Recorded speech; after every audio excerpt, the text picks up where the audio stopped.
व्यक्ति था जो कि एक बैंड बाजे के समूह में काम करता था। वो अपने साथियों के साथ ढोल और नगाड़े बजाया करता था।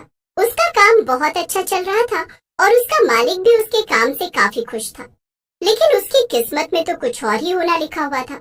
एक दिन जब वो देर रात को काम से वापस लौट रहा था तो उसे रास्ते में कुछ लुटेरे मिल गए।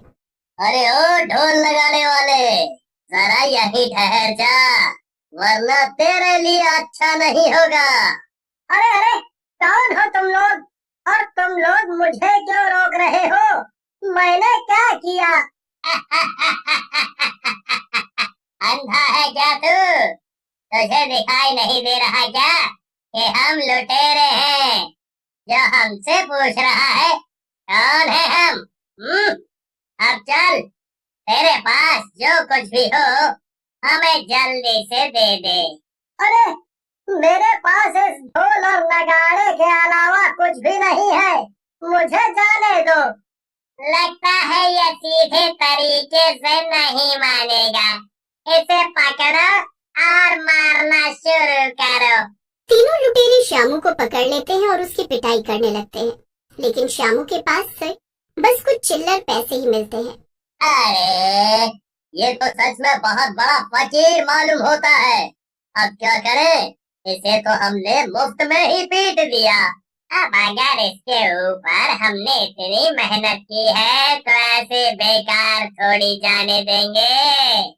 इसके ये ढोल नगाड़े हैं ना, यही लूट लेते हैं, चोर बाजार में इसकी अच्छी कीमत मिल जाएगी।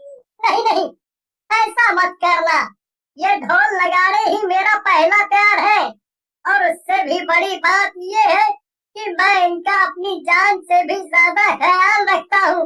मेरा दुनिया में कोई भी नहीं है, इन्हें मुझसे मत छीनो, मैं इनके बिना मर जाऊंगा। तो तुम इनका अपनी जान से भी ज्यादा ख्याल रखते हो। अब क्या कर सकते हैं, हम लोग तो इन्हें छीन कर ले जा रहे हैं। अगर तुम इनके बिना जी ना पाओ तो अपनी जान दे देना, ठीक है? लेकिन श्यामू को गुस्सा आ जाता है और वो लुटेरों से अपना ढोल वापस छीनने की कोशिश करने लगता है। तभी उनके बीच में हाथापाई हो जाती है और एक लुटेरा श्यामू को चाकू मार देता है। चाकू लगने से श्यामू वहीं पर गिर जाता है। तीनों लुटेरे वहां से दुम दबाकर भाग खड़े होते हैं। वहीं दूसरी तरफ श्यामू मर जाता है और एक डरावने भूत में बदल जाता है। ये सब क्या हो गया? मैं तो एक भद्दे से भूत में बदल गया हूँ। अब क्या होगा? नहीं नहीं, कुछ भी हो जाए, मैं अपना ढोल नगाड़े बजाने का काम बंद नहीं कर सकता हूँ। ये मेरा पहला और अब तो आखिरी प्यार है। मुझे जिंदगी ने धोखा दे दिया है, लेकिन मैं अपने ढोल को धोखा कभी नहीं दूंगा। श्यामू के भूत ने ये तय कर लिया कि वो मरने के बाद भी ढोल बजाना नहीं छोड़ेगा। अगले दिन वो रोज की तरह सुबह सुबह अपना ढोल लेकर बाकी बैंड वालों के पास पहुंच गया। एक भूत को आते देखकर सभी लोग डरकर यहाँ से वहाँ भागने लगे। गुज्जू बैंड का मुखिया था। वो हिम्मत करके भूत के सामने आया और बोला, कौन हो तुम हैं? और यहाँ कहाँ बढ़े चले आ रहे हो? क्या मैं भूत बनने के बाद इतना बदल गया हूँ कि तुम मुझे पहचान नहीं रहे गुज्जू भाई? अरे ध्यान से देखो मुझे, मैंने तुम्हारे साथ 5 साल काम किया है, ऐसे कैसे तुम मुझे नहीं पहचान रहे हो? क्या? श्यामू, क्या ये वाकई में तुम हो? बिल्कुल ठीक पहचाना गुज्जू भाई तुमने, ये मैं ही हूँ, श्यामू, आप सभी का प्यारा ढोल नगाड़े बजाने वाला श्यामू। फिर भूत अपने साथ हुई पूरी कहानी गुज्जू और वहाँ खड़े सभी। अब क्या बताऊं, दुखी तो मैं भी बहुत ज्यादा हूँ, लेकिन खैर अब कर भी क्या सकते हैं। ये तो ऊपर वाले की मर्जी थी और उसकी मर्जी के आगे किसकी चलती है। लेकिन कुछ भी हो जाए, मैं अपने काम से पीछे नहीं हटूंगा। मैं अभी भी पूरी ईमानदारी से अपना ढोल नगाड़ा बजाता रहूंगा। भूत की बात सुनकर वहाँ खड़े सभी लोग दंग रह जाते हैं। क्या? ये तुम क्या कह रहे हो श्यामू? ये भला कैसे हो सकता है, हैं? तो तुम ऐसे ढोल बजा सकते हो? अब तो तुम भूत बन गए हो ना? भूत ढोल नहीं बजा सकते क्या? अरे मरने के पहले भी मैं ढोल बजाने में इतना माहिर था, और अभी भी तुम मुझे आजमा कर देख लो।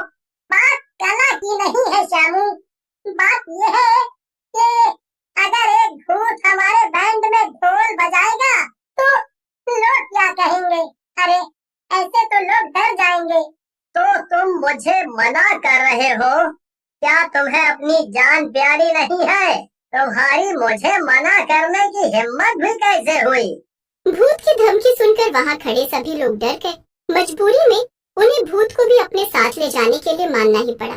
गुज्जू ने बैंड के सभी लोगों को समझा दिया था कि उन्हें भूत के आसपास घेरा बनाकर रखना है ताकि उसे कोई देखने न पाए। बैंड के सभी लोग डरे हुए थे, लेकिन उनके पास और कोई रास्ता भी नहीं था। न चाहते हुए भी वो सब भूत को लेकर एक शादी में पहुंचे जहाँ पर उनके बैंड को बुलाया गया था। शाम का भूत हमेशा की तरह जोर जोर से खूब जोश में आकर ढोल बजाने लगा। कुछ देर तक तो बाराती यहाँ वहाँ नाचते रहे और फिर वो सब बैंड वालों के बीचों बीच आकर नाचने लगे। आज मेरे यार की शादी है, आज मेरे यार की शादी है, लगता है जैसे सारे संसार की शादी है, आज मेरे यार की शादी है। अरे ढोल वाले, जरा दमदार ढोल बजाओ। बाराती की बात सुनकर भूत को गुस्सा आ जाता है। वो अपने ढोल बजाने की कला के बारे में कुछ भी उल्टा सीधा नहीं सुन सकता था। भूत को देखकर बाराती की आंखें खुली की खुली रह गई और वो जोर जोर से चिल्लाने लगा। सभी लोगों ने नाचना बंद कर दिया और भूत को शादी में देखकर अफरा तफरी मच गई। फिर क्या था, सारे बारातियों ने मिलकर बैंड वालों पर हमला कर दिया और वो सब वहाँ से भाग खड़े हुए। मैंने तुमसे मना किया था श्यामू कि बस चुपचाप ढोल बजाते रहना, लेकिन तुमने मेरी एक नहीं मानी। तुम्हें क्या जरूरत थी उस बाराती से भिड़ने की? अरे ये क्या, सुबह सुबह इतने सारे लोग भला यहाँ क्यों आए हैं? तो तुम ही गुज्जू हो? जी मैं ही गुज्जू हूँ। कहिए क्या काम है आपको? तो वो तुम्हारा ही बैंड है ना, जिसमें एक भूत ढोल बजाता है? जी हाँ, मेरा ही बैंड है, लेकिन आप सब पहले मेरी बात तो सुन लीजिए ना। मैं बहुत मजबूर था, मैं उस भूत को जानबूझ के अपने साथ लेकर नहीं आया था। हम तो इसलिए आए हैं कि तुमसे बुकिंग ले सके। क्या बुकिंग? और क्या? अरे सारे शहर के लोग बड़े हैरान हैं कि तुम्हारे बैंड में एक भूत ढोल बजाता है। सभी लोग चाहते हैं कि तुम ही उनकी शादियों में आकर बैंड बाजा बजाओ। उस आदमी की बात सुनकर गुज्जू हैरान हो जाता है। गुज्जू ये सब सुनकर बहुत खुश हो जाता है। उसकी सारी चिंताएं मानो एक पल में ही दूर हो गई। वो खुशी खुशी लोगों से बुकिंग करने लगता है और साथ में सबसे एडवांस भी लेता है। आज उसे महीने भर का फायदा एक दिन में हो गया था। ये तो कमाल ही हो गया, और वैसे ये तो होना ही था, मैं इतना अच्छा ढोल जो बजाता हूँ।